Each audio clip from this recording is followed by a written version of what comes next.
আহারে, আমি যখন মাদ্রাসা বন্ধ দিলাম সেদিন ঢাকা সাভার এলাকায় আমার মাহফিল ছিল। মাহফিল শেষ করে আমি রাত্রিবেলায় মাদ্রাসায় এসে ঢুকলাম, তখন 3টা সাড়ে 3টা বাজে। মাদ্রাসায় ঢুকে দেখি সব বাচ্চারা চলে গেছে। ছোট্ট একটা বাচ্চা আমার মাদ্রাসার বাবুর্চির সাথে ঘুমায়। বাবুর্চিরে ডাক দিয়ে উঠে এলাম, কিরে বেটা, এই বাচ্চাটা বাড়িতে যায় নাই কেন?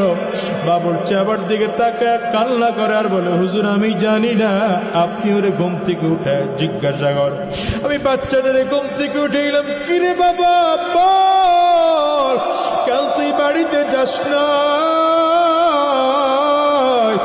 বাচ্চাটা আমার দিকে তাকায় ফেল ফেল করে কাঁদে আর বলে, হুজুর আমি কই যাব হুজুর, আমার তো বাবা না,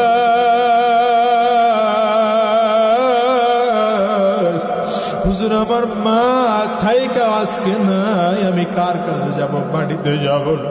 আমি বলি, বেটা খুলে বল। বলে, হুজুর আমার আব্বা অনেক আগে বিদায় হয়ে চলে গেছে।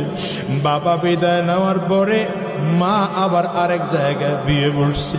ওই বাড়িতে গেলে আমার নতুন আব্বু আমারে মোটেও আদর করে না, আমারে ধমক দেয়, মার দেয়, আমারে মোটেও আদর করে না, ভালোবাসে না।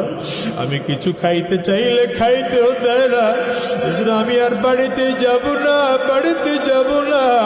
বাচ্চাটা পকেট থেকে 20 টাকার একটা নোট বের করে দেখায়, হুজুর এই 20 টাকার নোট আমার